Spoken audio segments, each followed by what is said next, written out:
Hi, everyone. In this episode, we're going to dig into house flipping, how to buy a house and flip it and make money today in today's environment. A little different than it has been. And if you stick around to the end, we're going to show you the exact type of house you should use for your first flip. Hi, everyone. I'm Darren Mitchell. Welcome to Control and Compound. With me is Christina White. Christina, how you doing today? I'm doing great, Darren. How are you? Fantastic. That's great. Before we get started, I just want to remind everybody, if you're listening on your favorite podcast platform, please subscribe and leave that 5-star review. If you're listening on YouTube, make sure you like, subscribe, and hit that bell button so you always know when new content is coming out. And please also give us a follow on Instagram and TikTok at Control and Compound. Okay, Christina, we're going to talk about flipping today, and let's just start off the bat by saying we're not real estate agents, we're not experts in real estate investing, we're not giving you investing advice. We're just sharing some information that we've acquired through the years, and our clients that flip have shared, and the books and the education we've done. So we're not telling you exactly what to do. We're just giving you an idea. Christina, one of the big changes effective January 1st, 2023 was the change in the anti-flipping rules that CRA came out with. So we're not going to dig into that. There's all kinds of good videos online if you want to check that out.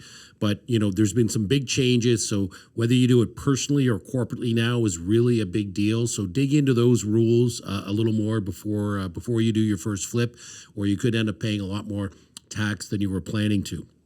Okay, so flipping's really pretty easy, Christina. You can do it all in about 22 minutes plus commercials. It always works out. You always make money, and it always looks beautiful. So that's pretty much the podcast. That's pretty much a home renovation show or a flipping show.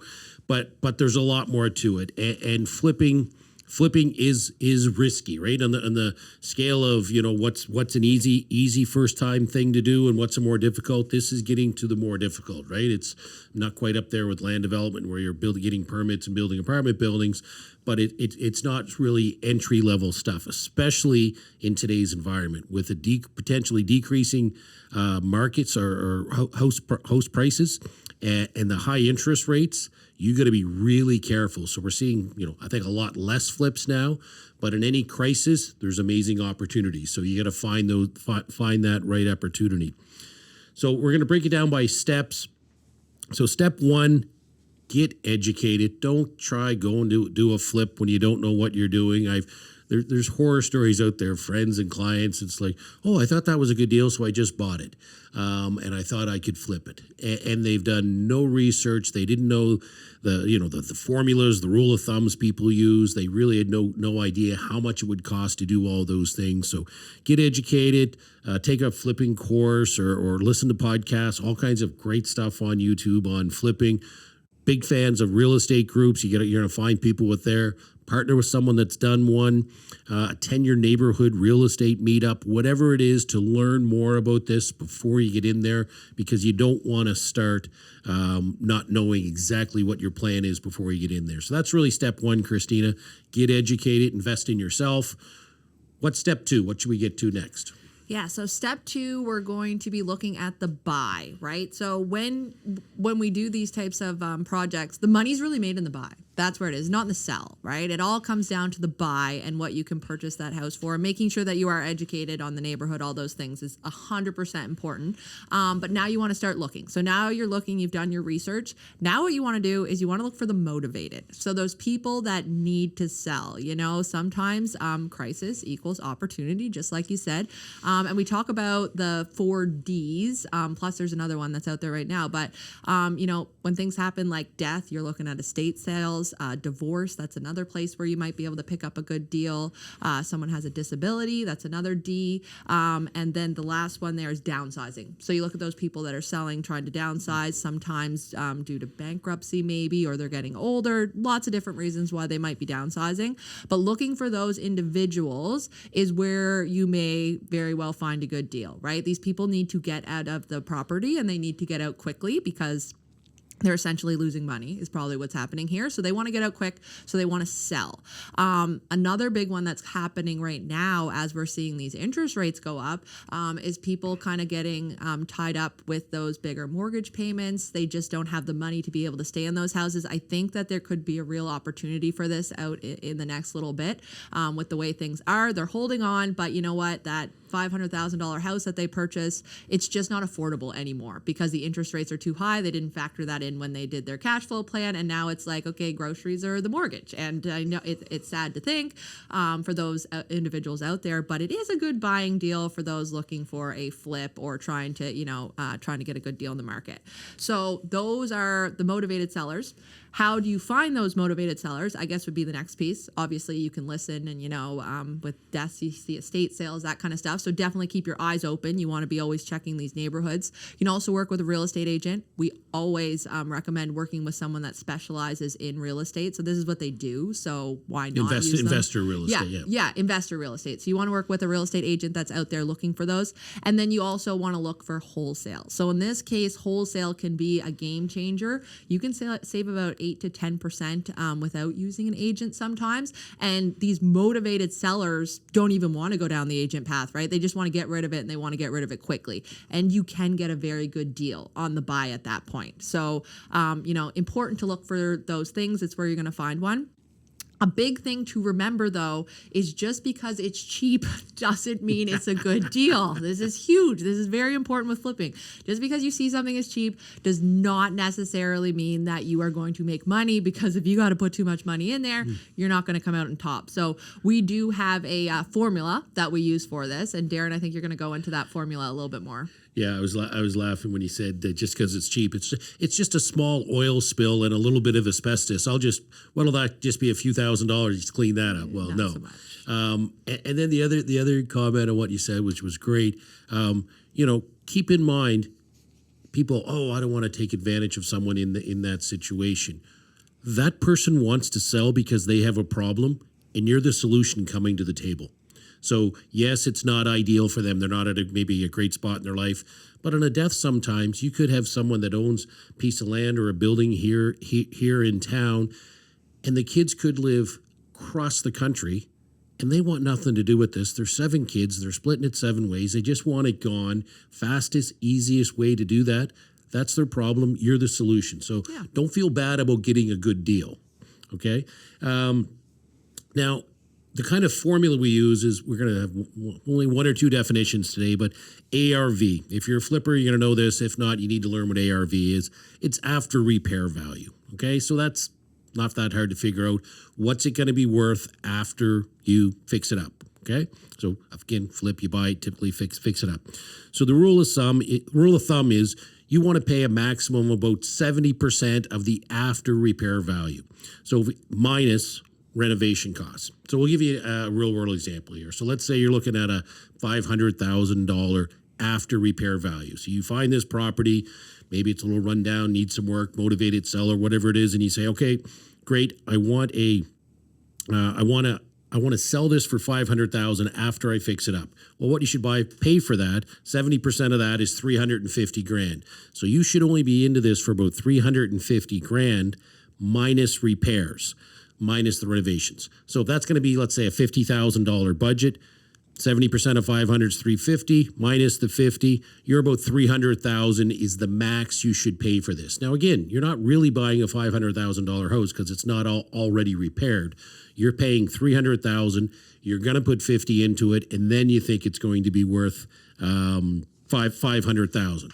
Now, so there's a 30% spread there. Do you really make 30%? Well, no, because there's a bunch of other costs we haven't talked about, right? There's always extra costs. In today's environment, it seems new tax, new cost everywhere we go. But you got closing costs, you get selling costs, you get carrying costs, you get fees, the transfer tax in some places.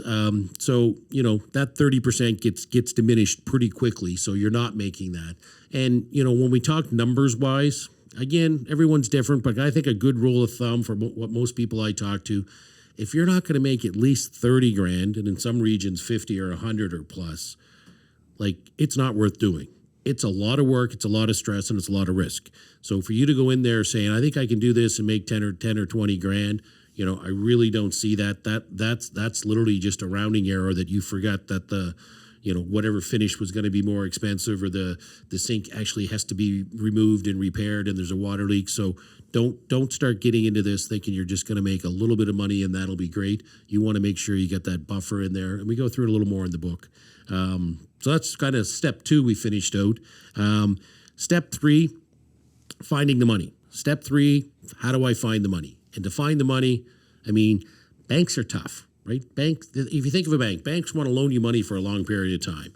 They don't really want to loan you money on a property for a short period of time, months. So it's really tough to get financing from a bank. And don't ever lie to the bank saying you're going to live there and then you're going to cancel the mortgage. You could pay all these fees. They could blackball you. So banks are going to be tough. Private money is great. There's lots of private money goes into these deals. It's going to be expensive. Private money typically 15% ballpark, could be a little higher now. You get your personal money, your line of credit, and then your infinite banking policy, which is by far the superior way to do it. And we're going to dig into that a little more at the end. Thanks for listening so far. If you're watching on YouTube, make sure you like, subscribe, and hit that bell button so you always know when new content is coming out. If you're listening on your favorite podcast platform, please leave a 5-star rating and leave a review and subscribe. And if you are interested in learning more, please visit our website at controlandcompound.com to sign up for a free education session with one of our wealth coaches. So that's kind of step 3. You need to find the money. Step 4, what do we do in step 4, Christina? Step 4 are your renovations. So this is one that have got lots of experience in. We actually own a construction company as well in my family. So we've got the construction company over there. So I can tell you 100% that it's never going to cost what you think it's going to cost. It's always going to be more. It's inevitable. It's not possible that it's going to be exactly what you want it to be. So you have to take that into consideration. There are always surprises. So you want to get a scope of the work. So you want your contractor to come in. You want a scope of work done. You want your inspector to come in too, to look for those big problems and stuff. You don't want to be buying something that has huge problems. So you want the detailed scope of work, and then you really want to start nailing down exactly what that's going to cost. And you want to start lining up your contractors. So they're not that easy to find. I'm doing a build right now, and we do a lot of it ourselves, thankfully, but trying to find, the last couple of years, trying to find contractors has not been easy out there. So line that up in advance. Make sure that you can get them, right? So you want that lined up in advance. You also, and you don't want to start paying for these things, but you do want to start lining up your materials. I'll tell you right now, I have a fireplace that's going in next week, and I ordered it in July. So they take a while. They take a while to come in. So if there's something that you need, appliances are another big one. You want to order those beforehand because at the end of the day, time is money. Me and Jordan have this conversation a lot on time equals money because you're holding those carrying costs, right? So the longer you take to get this flip done, the longer it's going to take to be able to sell it. So organize. You got to be organized. And I talked to Jordan about this too. I'm like, I know that you can do it, but if you can have someone in there to do it in half the time, how much money is that going to save in the long run, right? So, and those are the things that you want to be thinking of when you're lining up your contractors and what you can do yourself versus, because a lot of people can paint and stuff. You can go in and you can do a lot of this yourself, but how long is that going to take for you to do? So renovations are key because the longer the reno takes, that time is ticking, and in a flip, time is essential, right? It is essential. You want to get her done so you can get it sold and make that money. Has Jordan ever thought of firing the client that's you? No, he loves me. I'm his favorite client. Okay. I know you like to get things done. You like to get them done on time. So, Jordan, shout out to you. Good luck. Okay. So what are we talking about next? Step 5. Step 5. So step 5, we're going to sell the property, right? And selling the property almost every single time, you should be dealing with a quality real estate agent. People think, oh, save some money and not use a real estate agent. No, you want to sell it fast. Time is money. You want to sell it for the highest price, and you want the most people to see it so you get the highest price. So find a good quality real estate agent, have them lined up. Again, ideally someone that deals in this type of stuff. Again, it doesn't have to be in this case, but you want to sell it through a quality real estate agent for step 5. And then we're already on to the last step, step 6. What are we doing in step 6, Christina? So we're going to talk about how infinite banking can make this better. Oh, So my favorite topic. Favorite topic. exactly. So how do we incorporate our infinite banking policies when we're doing a flip? Well, with a flip, one of the big things that we need is access to money, right? We got to do those renos, and we've talked about it not being easy to get through the banks and stuff. With an infinite banking policy, we have control of our money. We talk about that all the time. We need control so that when these opportunities come up, we've got access to cash. And inside of our infinite banking policies, we have access to 90% of those cash values with a click of a button that's coming into our bank account. So access to cash we get through our infinite banking policy.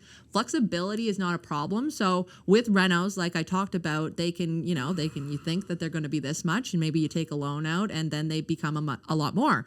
With your infinite banking policy, because these loans are unstructured, like we talk about, and you're making the terms, you can borrow more, right? You have access to your cash. You can take what you need from there, and again, click of a button or a sign, whatever, the easiest way to do it for you, but that's put into your bank account. So it's also very quick. You've got quick access to cash. And sometimes when these opportunities arise and someone needs to do a quick sale, you need access to cash very quickly. Having access through your infinite banking policy, it's like, again, you ask for it and it's getting deposited into your bank account. So you're not waiting for those, documents to come through and all that financing crap that we hate doing.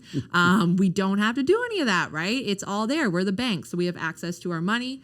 Another one, it's not impacting our borrowing capacity. So let's say we are working on a flip and something else comes about and we want to go out there, we want to work on that or get involved in that real estate instead.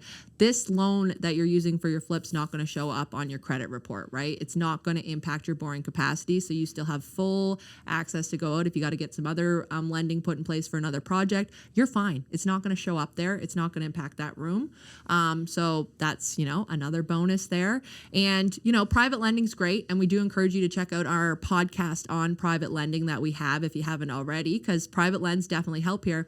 But you don't always have the flexibility in a private lend, right? We can't just pay it off when we want to sometimes. We can't take more. We can't just ask them for more, tell them, they want a little bit of info. We don't have to give info with our infinite banking policy. I'm doing what I'm doing. Please put the money in my bank account, right? So lots of ways that the infinite banking policy is going to be able to assist you in doing a flip or a flip on a property. Love it. Yeah. And I mean, infinite banking policy, we always go back to those words, control and compound, and that and, right? So you've got an infinite banking policy that's growing tax-free for the rest of your life. And you're going to say, I'm going to leave that there and not deplete that whatsoever. I'm going to have it in there growing tax-free for my retirement, and I'm going to have a death benefit, and I'm going to access 90% via a loan to go do this flip in this example or whatever you want to do with your infinite banking policy. So your money's in 3 places at the same time, but you're not interrupting that compounding tax-free. So your money's literally multiplying money. And that's what we want to do with the and asset. We want to multiply money. We don't want to do this or that. We want to do the infinite banking policy and the real estate deal and provide a death benefit for her family. And asset, not an or asset. But we were talking today, Christina, I'm like, imagine, whatever neighborhood you live in, you could walk in and say, I'm going to buy that bank down the street. Some bank branch, you're going to say, I'm going to buy that bank. Imagine if you owned a bank. You actually bought a physical bank. And you'd say, okay, well, if I want a loan from the bank I own, I'm going to approve everything I apply for. If I think it's a good idea, I'm approved. You could set your own payment terms. You could say, you know what? Do you want to pay the interest only? Do you want to make no payments for a year or two? No big deal. Till the flip's done, till you sell it, do whatever you want. You totally could set your own payment terms. You could change the repayment terms and say, you know what? I actually need another $20,000. I need another $20,000. Or you know what? I actually do want to pay it all off. I got some money that came in from this or another deal. You could do all that if you own the bank. You could make no payments. Really, you could do anything you want if you own the bank. Well, that's exactly what an infinite banking policy is. You have become your own bank because you own this pool of money, this cash value in your infinite banking policy, and you set all the rules. Pay it back when, how, and if you want. When, how, and if you want. That's huge. So the flexibility to do that and the flexibility to start payments, not make payments, and then borrow additional money, you need that when a flip. You need that access to cash, because all of a sudden you go to your private lender and say, hey, can I get another 50 grand, or can I extend this another 3 months? You could have some serious problems because the lender is going to say, what's going on with this guy? Infinite banking policy, you're looking in the mirror and you're giving yourself permission. So that's really the key there for the infinite banking policy. Now, we talked about at the end, we're going to share the ideal property to buy. So again, our opinion on where you should be buying is, okay, you've got to be buying somewhere around that average price point. So every house in the neighborhood's around $500,000. It's going to be really tough, especially in your first flip, to go buy a $2.3 million house, fix it up. Okay. Same thing's going to be said maybe for a really low priced like home that you're, even after repair, you're only going to sell for a lower amount. So you want to be around that 500,000. You want to be like 400,000 to 600,000. And what that basically means is that's going to give you the biggest pool of buyers. You want the biggest pool of buyers. So you want something around the average price after you've studied the neighborhood and the street, you know what everything's going for.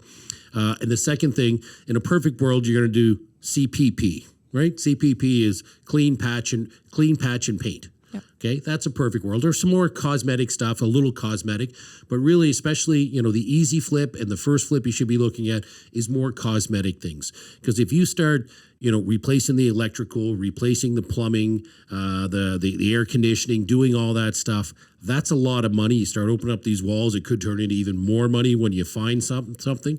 And all those expenses, they're behind the walls. And the purchaser's not going to value that. They're not going to care that you spent $100,000 putting in new wiring and new plumbing and stuff, or they're not going to care $100,000 worth. So you're not going to see that bang on your buck, versus if you do those cosmetic repairs, you find a place that only needs cosmetic repairs, then it's going to be pretty inexpensive. People are really going to appreciate the after look versus the before if you go in and cosmetically fix it up. So you don't want a massive deal on your first time. You want a run-of-the-mill, average priced home. You get a good deal on it. You do some cosmetic changes. You sell it, you get the experience, and then you can move on and maybe get into the more complicated ones down the road. Absolutely. And make sure you get that inspector in there to be able to check it for you, because things like foundation, electrical, you know, AC, all those things that you can't see, you know, unless that's what you do for a living, they're what's going to ruin your flip. They will ruin it. They will ruin it if you don't account for it. Now, if you're doing a bigger project and you're accounting for it, that's fine. But for the perfect first property, you're really going to want to be, you know, putting makeup on it at the end of the day, right? That's the best way to do it. You want to make it look pretty because we all want that nice shiny new kitchen. We don't care about the foundation, right? So, and that's what you want to be thinking about when you're finding that first property. All right, so there you go. Ideally, you just want to buy something, put some makeup on it. Thanks, Christina. I've never heard that. That's good. I like it. Okay, so that's how you do that's how you do flipping, and this is why infinite banking makes your flipping way better, just like just about anything we can do in real estate. The real estate's a great idea. Infinite banking is just going to make it that much better, and that's why we specialize with real estate investors. It's the perfect pairing. All right, thanks for watching. Thanks for listening. Have a wonderful day. Thanks for listening to this podcast. If you're listening on YouTube, please like, subscribe, and hit that bell button. If you're listening on your favorite podcast platform, please leave us a 5-star review and subscribe. And if you want more information, check out our website, controllandcompound.com, and you can sign up for an education session with one of our wealth coaches.